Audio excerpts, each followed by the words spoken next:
겠습니다. 무더위 가운데 지치지 않게 하시니 감사합니다.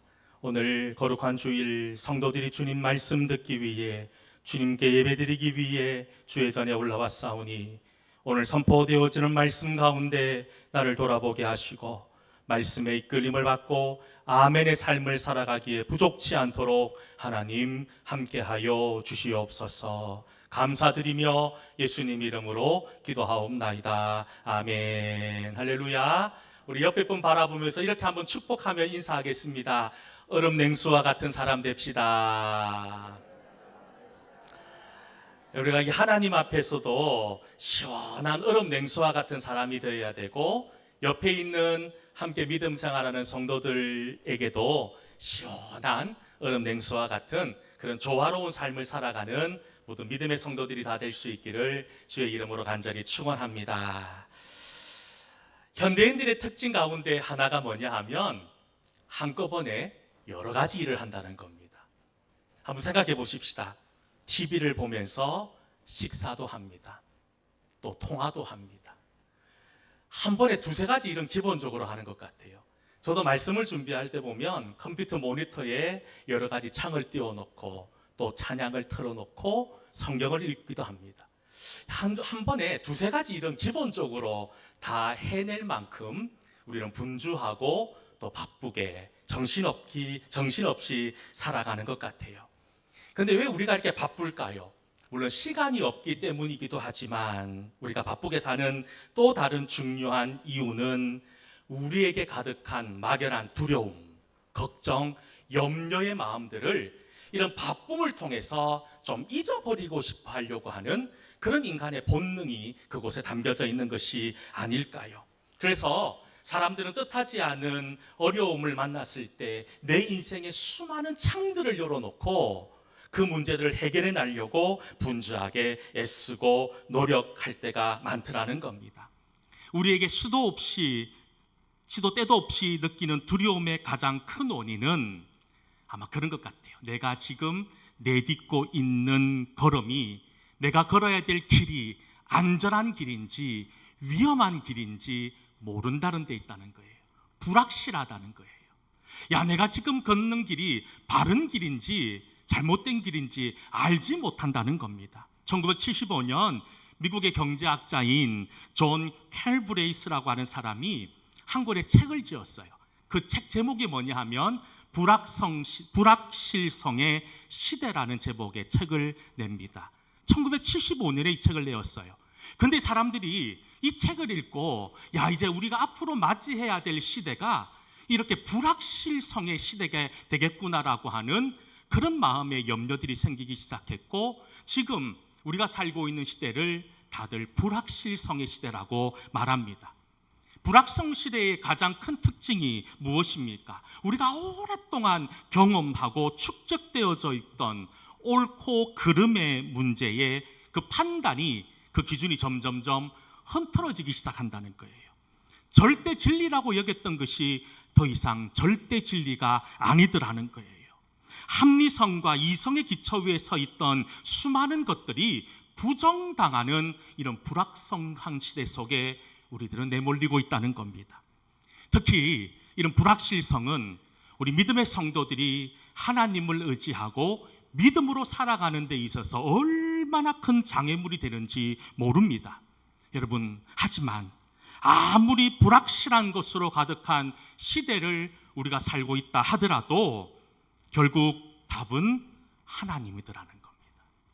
우리가 아무리 이 세상의 정체성과 이 세상의 절대 진리가 무너지고 있다 하더라도, 세상이 뭐라고 하더라도 우리가 하나님을 만나야 그 속에 진짜 평안을 얻을 수 있고, 하나님을 만나야지만 우리 삶에 감사와 소망이 넘쳐날 수 있다는 겁니다. 그러니 사랑하는 성도 여러분, 오늘 혹여나 주예전에 나올 때, 아니면 여러분들의 삶 속에서 해결하지 못하는 인생의 문제들을 끌어안고 신음하며 그렇게 살아가고 있는 분들이 있다면, 여러분, 이 모든 문제를 주님과 함께 풀어나갈 수 있기를 축복합니다. 그렇게 풀어나갈 때 우리가 예상하지 못했던 답으로, 예상하지 못했던 길로 인도하시는 하나님의 놀라운 이끄심을 누리게 된다는 겁니다. 이런 은혜가 우리 모든 성도들에게 충만할 수 있기를 주의 이름으로 간절히 축원합니다. 우리가 오늘 함께 읽은 본문의 이야기는 이스라엘 백성들이 출애굽하는 과정 속에서 있었던 한 이야기를 우리에게 소개하고 있습니다. 애굽에서 430년의 노예 생활을 지내다가 하나님의 은혜로 기적같이 출애굽에 성공합니다. 장정만 60만 명, 여자와 어린아이, 노인을 합치면 무려 200만 명이나 되는 엄청난 사람이 하나님이 약속하신 그 가나안 땅을 향해 출발했다는 겁니다. 그런데 문제는 애굽의 바로 왕의 마음이 갑자기 변해버렸습니다. 이들을 그냥 내버려 둘 생각이 없었어요. 그래서 이제 방금 출애굽한 이스라엘 백성들을 추격하기 위해 병거 600대를 동원해서 이스라엘 백성들을 추격하기 시작합니다. 하지만 지금 이스라엘 백성들은 뒤에서 추격해오는 애굽의 군대가 문제가 아니라 그들 눈앞에 펼쳐져 있는 이곳을 건너야지만 출애굽에 성공할 수 있는데 그들 앞에 홍해가 가로막혀져 있더라는 겁니다. 한마디로 앞으로 갈 수도 없고 뒤로도 갈 수 없는 그런 막막한 절명의 상황 가운데 지금 놓여 있더라는 겁니다. 우리가 살다 보면 수많은 인생의 문제들을 만나게 되지요. 하지만 문제가 아무리 많다고 하더라도 내가 그 문제를 해결할 수 있는 능력만 있으면 문제는 크게 어렵지 않습니다. 아무리 높은 산이 가로막고 있고 아무리 거대한 파도가 몰려온다 하더라도 이 거대한 산을 넘을 수 있는 능력이 있고 이 거대한 파도를 헤쳐나갈 수 있는 능력이 있으면 어떤 높은 산과 거대한 파도가 밀려온다 하더라도 우리는 염려할 필요도 없고 걱정할 필요도 없더라는 겁니다. 그런데 어떻습니까? 우리에게 닥쳐오는 문제들이 거저 내 힘으로 내 능력으로 감당할 수 있는 문제만 있는 것이 아니라는 겁니다. 아마 오늘 함께 예배드리는 성도들 중에서도 도저히 내 힘으로 내 능력으로 감당하지 못하는 인생의 어려운 문제 가운데 직면하고 계신 분들이 왜 없으시겠습니까? 지금 이스라엘 백성들이 그랬다는 겁니다. 사방으로 모든 것이 막혀져 있었어요. 아무것도 할 수 없는 그들 상황 앞에 그들은 인생의 본능, 인간의 본능이 드러나기 시작합니다. 그 본능이 뭐냐? 두려움이 폭발해버렸다는 겁니다. 여러분, 지금 이스라엘 백성들은 자신들이 놓여있는 이 상황을 바라보며 하나님께 잠시 기도는 합니다. 하지만 그 기도가 열매 맺지 못한 채 그 기도는 어느 순간 원망과 신세 한탄으로 변하기 시작하고 지도자 모세와 하나님을 불신하는 것으로 이어지게 된다는 겁니다. 이렇게 답이 없는 상황 가운데 불안에 떨고 있는 그들을 향해 모세는 오늘 본문 13절과 14절 말씀에 이렇게 말하고 있습니다. 함께 13절, 14절 말씀을 읽어보겠습니다. 모세가 백성에게 이르되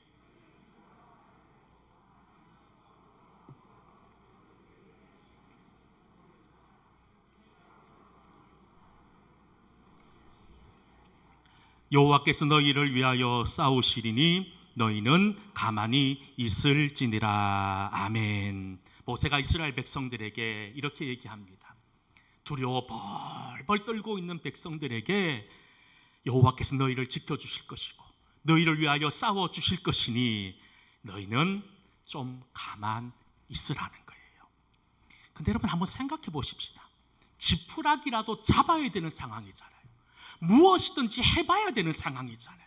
그런데 지금 하나님께서 해결해 주실 것이니 가만히 있으라고 하는 이 모세의 말은 한편으로 보면 너무 무책임한 말이 아닙니까? 또 한편으로 보면 지금 일어나고 있는 현실의 문제를 전혀 파악하지 못하는 황당한 이야기처럼 들리고 있지는 않습니까?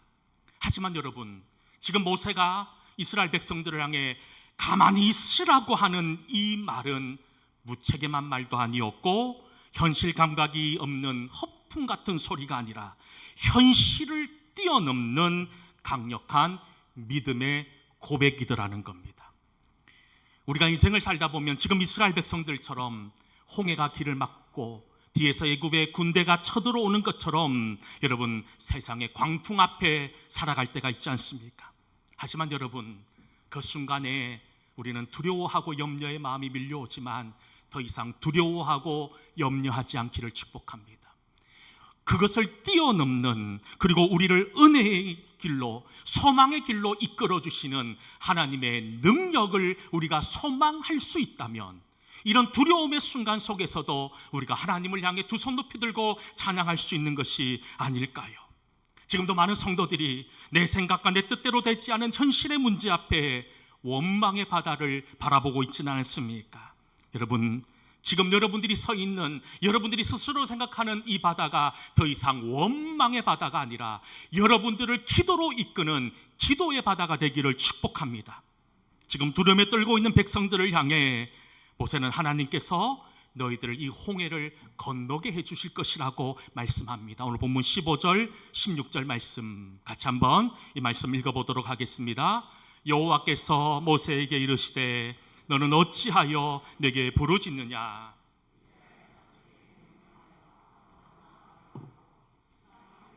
손을 바다 위로 내밀어 그것이 갈라지게 하라. 이스라엘 자손이 바다 가운데서 마른 땅으로 행하리라. 아멘. 여러분 13절 14절에서 모세는 여호와께서 너희를 위하여 대신 싸워주실 것이니 가만히 있으라는 거예요. 근데 지금 말씀은 더 황당합니다. 15절 16절 뭐라고 얘기합니까? 너희 눈앞에 펼쳐져 있는 그저 홍해를 하나님이 갈라주겠다는 거예요. 그리고 너희들을 그 마른 땅으로 걷게 해 주시겠다는 겁니다. 믿어지십니까? 사실 저는 안 믿어집니다. 제가 믿음이 없기 때문에 그런지는 모르겠지만 하나님이 그렇게 말씀하셨다면 홍해가 조금씩 여러분 물이 빠져야 되지요. 그런데 달라지는 게 하나도 없습니다. 애굽의 군대의 추격의 거리는 점점 좁혀만 져가고 있고 바다는 여전히 넘실넘실되고 있습니다. 조금도 상황은 나아지질 않습니다. 뒤에서 쫓아오는 애국 군대와 맞서 싸우려고 하니 남자만 60만 명이니 한번 해볼 만도 한 것처럼 느껴집니다. 하지만 그렇지 않다는 겁니다. 이스라엘 백성들 430년이라고 하는 매우 긴 시간 동안 거저 노예로 살았습니다. 주인이 던져주는 먹을 것을 먹고 살았던 나약한 사람들이었어요. 아무리 남자였다고 하더라도, 아무리 장성한 사람이었다고 하더라도 병거 600대와 전쟁에서 뼈가 굵은 사람들과 싸워 전쟁을 치룬다는 것은 오히려 대량 학살로 이어질 수밖에 없는 그런 위험한 선택일 수 있다는 겁니다. 앞에 바다는 여전히 넘실넘실 거리고 있다는 겁니다. 그런 여러분, 이때마다 사람들이 느끼는 감정이 무엇입니까? 아무리 생각해봐도, 아무리 계산해봐도 답이 없다는 거예요. 답이 없다는 거예요. 사람들마다 자기의 계산기가 있습니다. 가게를 내는 사람도 그렇고, 결혼을 앞둔 사람도 있고, 입대를 앞둔 사람이나 새 직장을 얻으려는 사람, 자녀를 키우는 부모들 또한 나름대로의 계산기가 있습니다. 또 잣대라는 것이 있습니다.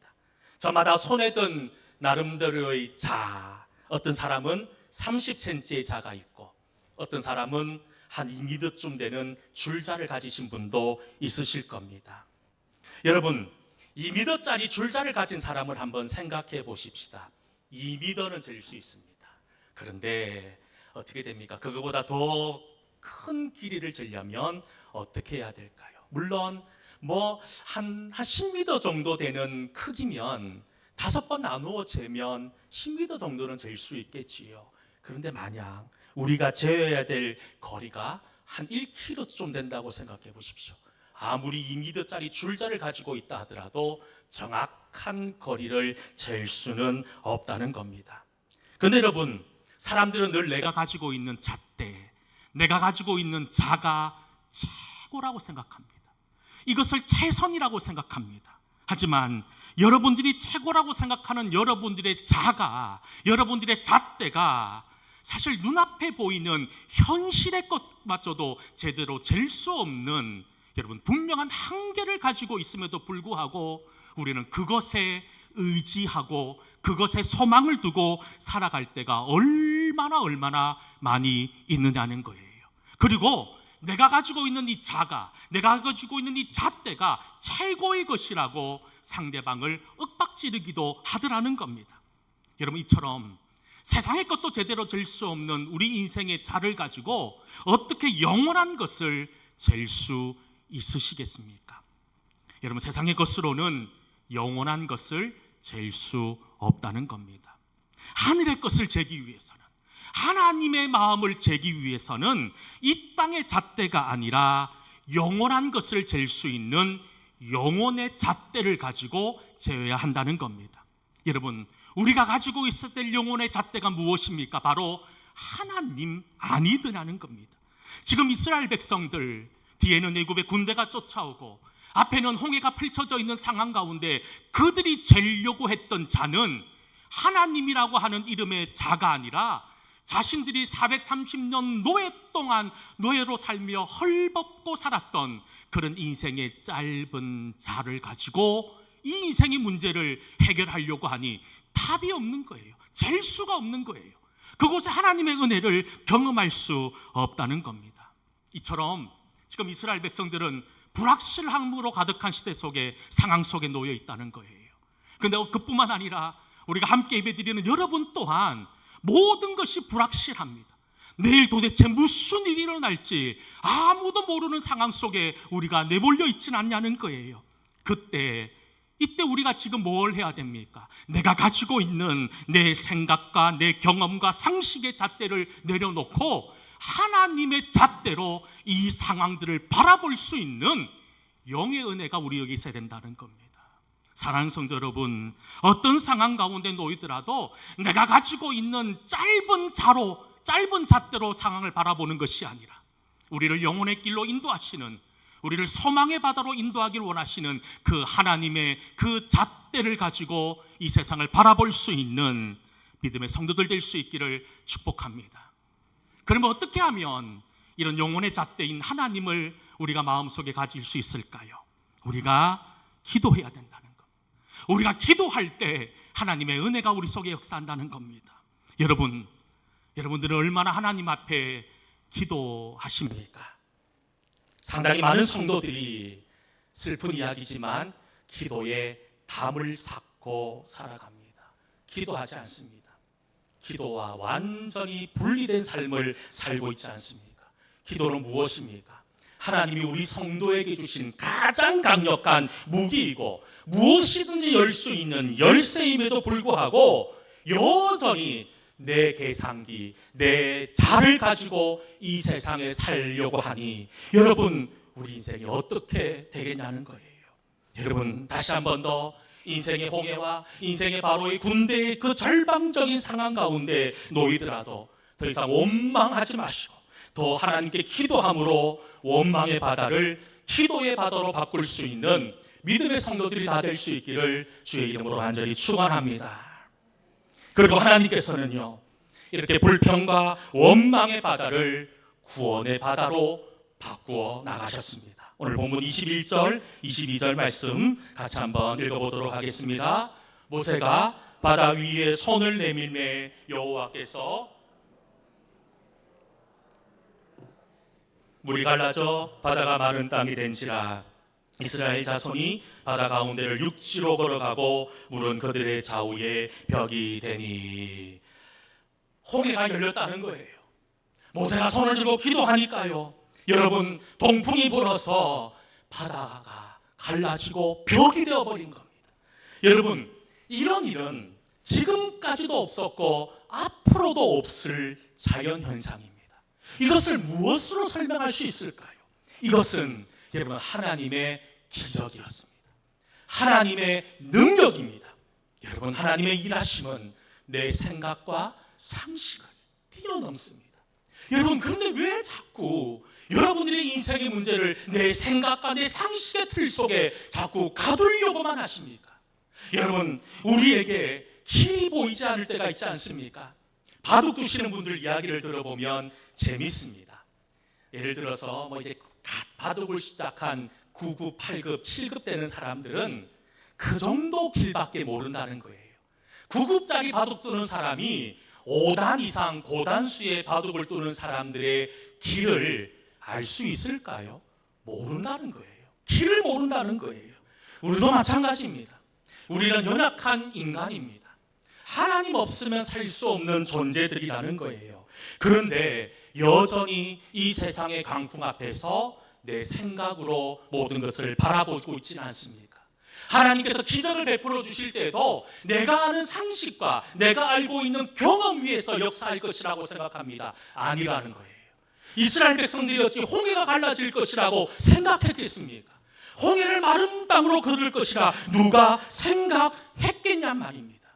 그런데 지금 이스라엘 백성들은 홍해를 마른 땅으로 걷고 있다는 거예요. 그 걷고 있는 그 은혜의 시간들을 바라보며 그들은 무엇을 생각했을까요? 입이 말할 단어를 찾지 못했을 거예요. 무슨 말을 해야 될까? 가만히 있을 수밖에 없지 않았을까요? 무슨 말이 필요했겠습니까? 무슨 표현으로 이 상황들을 설명할 수 있었겠습니까? 여러분, 지금 이스라엘 백성들 모세에게 가만히 있으라고 했던 것처럼 홍해를 걸을 때 그들은 정말 가만히 있을 수밖에 없었어요. 무슨 소리를 낼 수 있었겠습니까? 하나님의 위대하신 은혜를 바라보며 하나님의 방법을 바라보며 찬송할 수밖에 없었다는 겁니다. 이처럼 하나님 죽음의 바다를 구원의 바다로 바꾸셨습니다. 그들이 만약 홍해 앞에 서지 못했다면 그들이 이런 놀라운 구원의 하나님을 만나지 못했을 겁니다. 혹여나 지금 홍해라고 하는 인생의 큰 시련 앞에 놓인 분들이 있다면 오히려 이것이 하나님을 만날 수 있는, 하나님의 기적을 경험할 수 있는 놀라운 하나님의 선물임을 기억하며 은혜로 받아들일 수 있는 귀한 믿음의 성도들이 될 수 있기를 축복합니다. 그리고 또 한 가지, 하나님께서는요, 불평과 원망의 바다를 하나님의 보호의 바다로 바꾸셨음을 우리에게 말씀하고 있습니다. 오늘 읽지는 않았지만 27절부터 28절까지 말씀 같이 한번 읽어보도록 하겠습니다. 모세가 그 손을 바다 위에 내밀매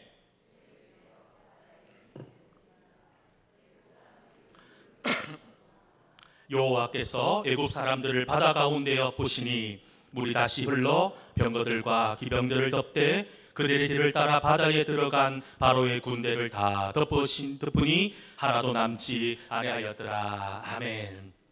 이스라엘 백성들은 두 가지의 문제가 있었습니다. 첫 번째가 홍해, 이 다 막혀 있는 홍해를 어떻게 건너야 될까 염려가 되었습니다. 그런데 하나님께서 그 홍해를 열어주셨어요. 그런데 한 가지 문제가 여전히 남아 있습니다.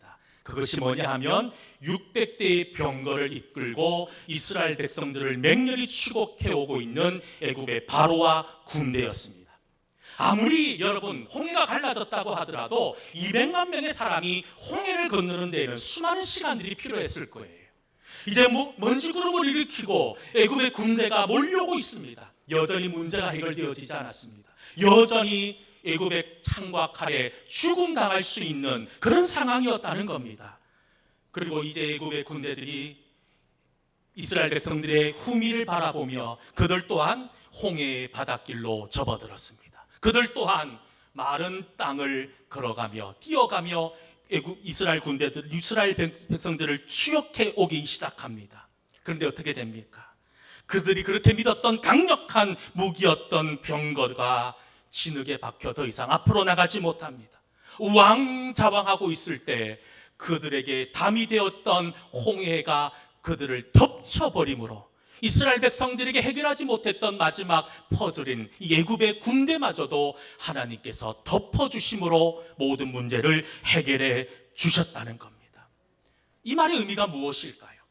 어떤 사람에게는 홍해가 구원의 바다이기도 하지만 어떤 사람에게는 이 홍해가 죽음의 바다이더라는 겁니다.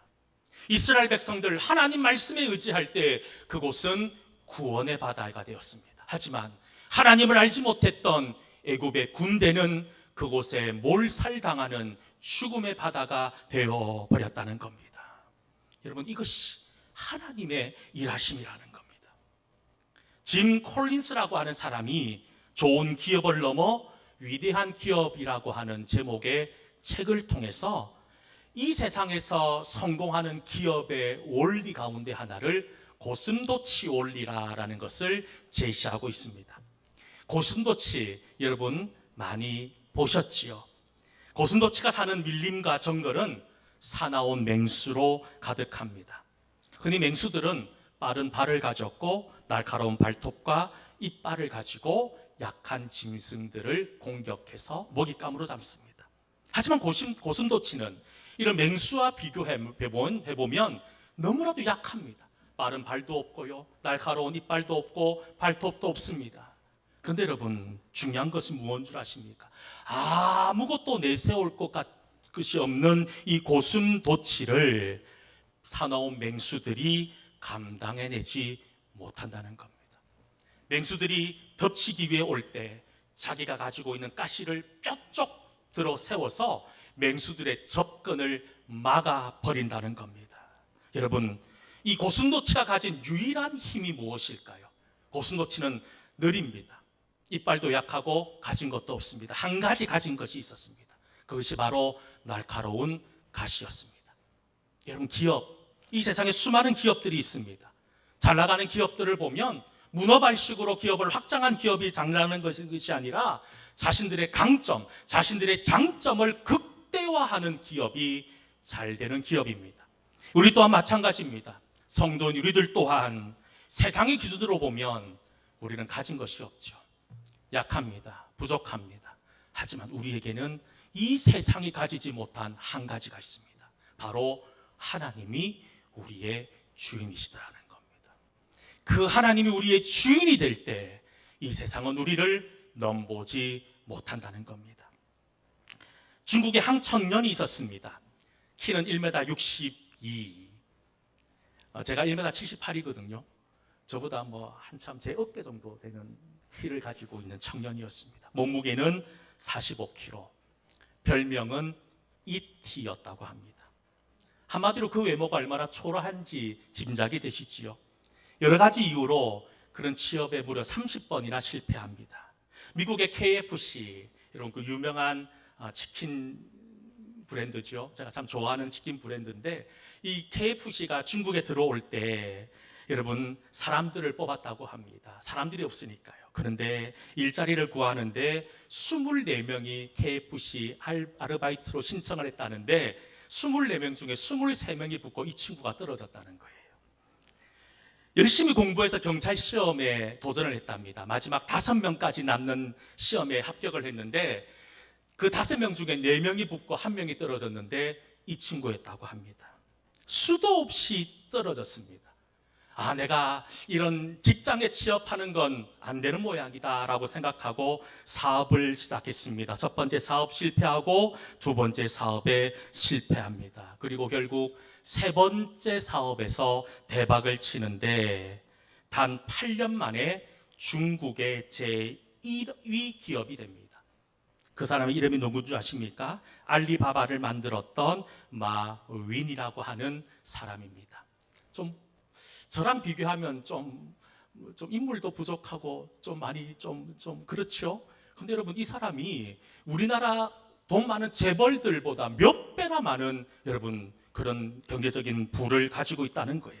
그가 여러분 미국 스탠포드 대학이라는 곳에서 강의를 하면서 이런 얘기를 했답니다. 나의 성공 비결은 돈, 기술, 계획 이 세 가지가 없었기 때문이라는 거예요. 나에게 돈이 없었기 때문에 돈으로 해결할 수 없는 아이디어를 개발하려고 노력했다는 겁니다.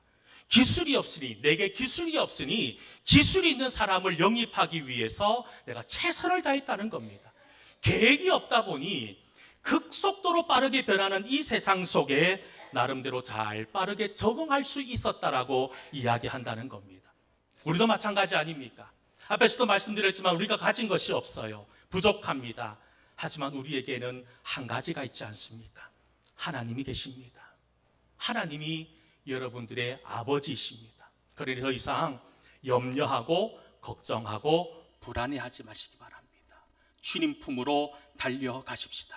그래서 주님의 놀라운 기적을 경험하는 그런 믿음의 모든 성도들 다 될 수 있기를 주의 이름으로 간절히 축원합니다. 우리 함께 찬양 드리겠습니다. 하나님은